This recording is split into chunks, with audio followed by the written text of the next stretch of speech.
Hey everybody, welcome back to my channel. For today's video, it's going to be a little bit more chatty. I'm going to be sharing with you guys things I wish I knew before I started my Booktube channel. I started my channel exactly a year ago, actually, yeah. I started my channel in January of 2020. I believe it was on January 3rd or 4th, something like that. But yeah, literally a year. And there are just a lot of things that I picked up along the way that I kind of wish I knew beforehand. So I thought I'd share... Ooh. Hair's already getting tangled. I thought I would share some of that with you guys, some of that information with you guys today. If you have not checked out my 2021 TBR video, I would highly suggest you go and watch that one. It's a lot of fun. I list a lot of really amazing books that I'm super excited to read this year. So go and check that video out if you haven't already. And also don't forget to comment, like, and subscribe before you go.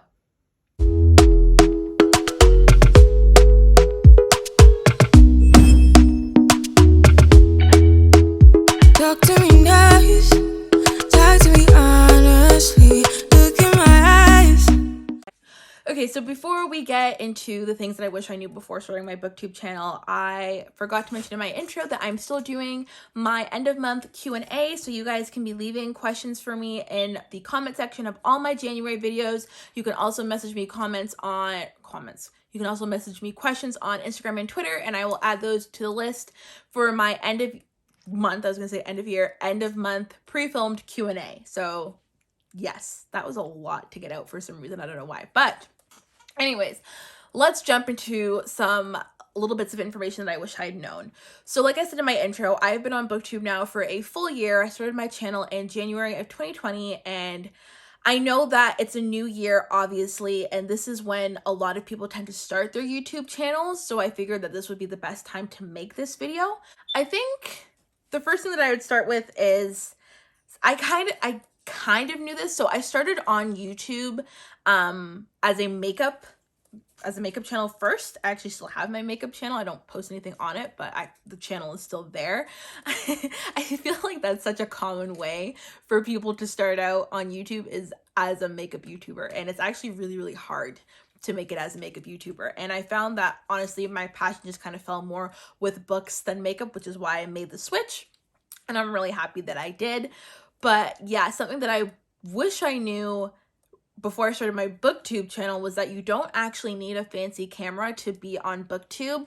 I thought that, so I was using a Nikon camera for the first few of my videos at the beginning of last year, and it was just a really big headache because it was an older camera, so I wasn't getting, I don't know what the dogs were doing. I wasn't getting the focus, like the autofocus that I wanted, and it was really difficult to work with. So I ended up switching to using my phone, and I'm currently using my phone right now, and I'm so happy that I made the switch. I couldn't be happier.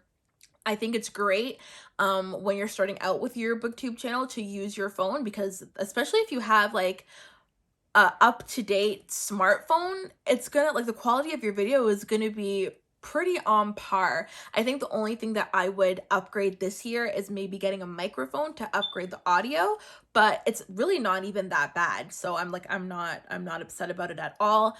The thing I like about Booktube is it's more so content-based opposed to visually. Obviously, you cannot be in your basement in a closet filming and just be a shadow, because that's not appealing to look at. But I find as long as you have something logical and sensible to say, you're gonna be all right on Booktube, which is really nice. So I definitely wish I had known that before starting my channel, because I was really stressed about the visual aspect of the video and not as much as the content. So definitely reverse that.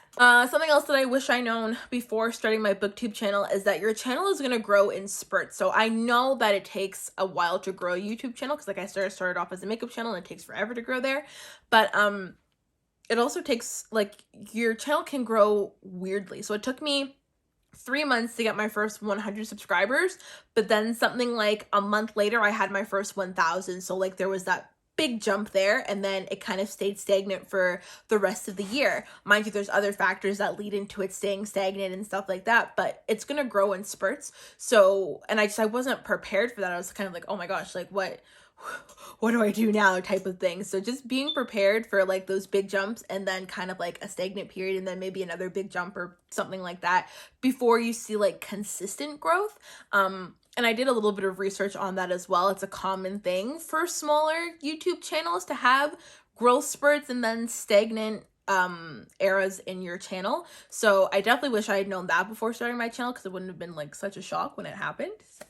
And then the next thing is, again, like everybody says be consistent, and I knew that you had to be consistent, but I wish I knew how hard it was to actually be consistent, because it's one thing to be posting videos frequently, but posting quality content consistently is very, very difficult. And I think that's how I ended up taking a lot of social media breaks last year, because it gets overwhelming when you're trying to do a YouTube channel with school and work and just life in general, and then a pandemic came and that just kind of obliterated everybody's life. So being consistent, yes, that's a tip that everybody knows, but also I wish I knew how hard it was to be consistent. I think something that I'm doing, as I mentioned in my 2021 goals, is pre-filming. I wish I knew the value of pre-filming when I started this channel, and planning out my videos thoroughly and then filming. It takes the pressure off. It's easier to bulk film when you've already planned out your videos and you already know kind of generally what you want to say or what you want to talk about. It's so much easier. It just takes the pressure off immensely. So I would definitely recommend that, and wish I had known that before starting my channel, because I was originally just going off of, okay, I want to post a video on Thursday, so I'm going to film it on Wednesday and edit it and get everything up by Thursday. No, I'm not doing that this year. I'm going to try really, really hard to not do that this year. The other thing I wish I knew before starting my Booktube channel was you kind of have to be a fast reader to grow on Booktube. And I don't want to, okay, I'm saying this, I don't want to discourage slow readers, because I am a slow reader. I'm a very, very slow reader, and I'm a mood reader. It can either take me 6 months to read one book, or I can read a 400-page book in a day if I'm really into it and have the time. So for my Booktube, I kind of had to switch how I read. I'm still a mood reader, but I've had to dedicate specific time to reading, because if you're not reading, then you don't have content for the Booktube channel, obviously, and that doesn't really cater to slow readers, which is unfortunate. But then at the same time, I can say that I've read a lot more books because of this channel, and I've been exposed to a lot more amazing books because of this channel. So it's like a double-edged sword in a way type of thing. Kind of got to take the good with the bad in that sense, but it does kind of put more pressure to read more, and especially if there's time constraints and you have other responsibilities, that can make it a little bit hard, which can lead to it being overwhelming and just, you know, not as fun as you would want it to be. So that's an aspect that I wish I had known before starting my channel. It wouldn't have prevented me from starting my channel. I still would have started it, but it would have been nice to know that. Which is why I'm sharing it now. I'm saying a lot. Oh my gosh, I did this in the last video. I don't know why I do that. It's really, really frustrating. So I'm gonna stop now. Hopefully I don't say it for the rest of this video. I wish I had known that being a faster reader is definitely helpful to have a Booktube channel. There are ways to get around that. Like for me personally, I don't just post book content. Largely I post book content, but I will also post stuff about my pets or like study content and vlogs and stuff like that. That also helps.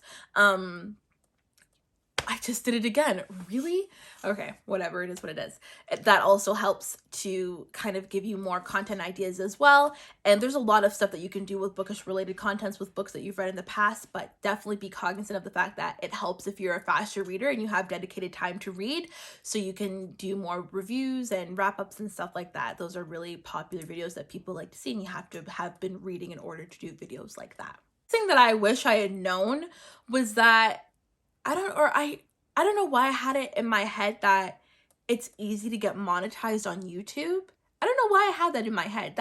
I don't know who put that idea in my head, but I had that in my head, and it's not. It's really not easy to get monetized on YouTube. So if you're making your Booktube channel or any channel with that in mind, just know that there's going to be a lot of hard work behind the scenes before you get monetized on YouTube. Like there's going to be a lot of consistency that needs to go into your channel before you start seeing monetize, or like before you start getting closer to monetization. And yeah, just be cognizant of that. I thought that I would be able to get monetized fairly quickly, and I don't know why. That's not to say that I created the channel solely for monetization. That's not it at all. That's just I started my channel because I love to read, and I don't generally have a lot of friends or people in my life who love to read. So I kind of was looking for a community that liked to read, and I didn't even really know about Booktube until about 2 years ago. So once I figured out that there was a Booktube, I was like, yes, I'm joining that community. And I'm really happy that I did, because I now get to talk to all of you guys who have a similar interest to me, which is really, really nice. But yeah, monetization is not easy or quick, so be patient with that and know that you're going to have to be very, very consistent and put in a lot of work before you can be monetized. Just putting that out there. And then my last tip, which is kind of like a bonus tip that I definitely wish I knew before starting this channel, and that is it's okay to take breaks from social media. I went through like the first half of last year thinking that like I had to be consistent constantly and could not take any breaks, and burnout hit really, really quickly. This is why I'm putting a lot of emphasis and focus on pre-filming, because I think I'll be able to avoid the burnout if I pre-film and plan my videos out thoroughly. But that being said, if you feel yourself getting burnt out, take a break, step back from social media. It's fine. Your channel will be there when you get back. It's okay. And I figured that out at the end of last year. I wish I'd figured that out a lot earlier. So yeah, that brings us to the end of this video. I hope that you guys were able to take away something from it. Anybody who's looking to start a booktube channel in the new year, I think that's amazing, and I'm really, really excited to see where your channel goes, and I wish you all the best. I love seeing new faces on booktube. The more booktubers we have, the more diverse opinions we have on books, which I think is amazing. So I really love seeing small booktubers and like supporting small booktube channels. So definitely, if you're thinking of starting that channel, just start it. Just start it. Like, worst comes to worst, delete the channel if you don't like it, but definitely start it if you want to. Even if it's not a booktube channel, it's something else, start the channel. I found so much pleasure in my YouTube channel that I didn't think that I would find at all. I'm really, really happy to have this creative outlet and to be able to have this community of people who have this similar interest with me. I think it's amazing, and I love connecting and talking with other people in the book community. It's so much fun, and I love being here, and I love interacting with you guys. So yeah, that's it for this video. Thank you so much for watching. Don't forget to leave questions in the comments down below for my end of month Q&A, and I will see you in the next video. Bye.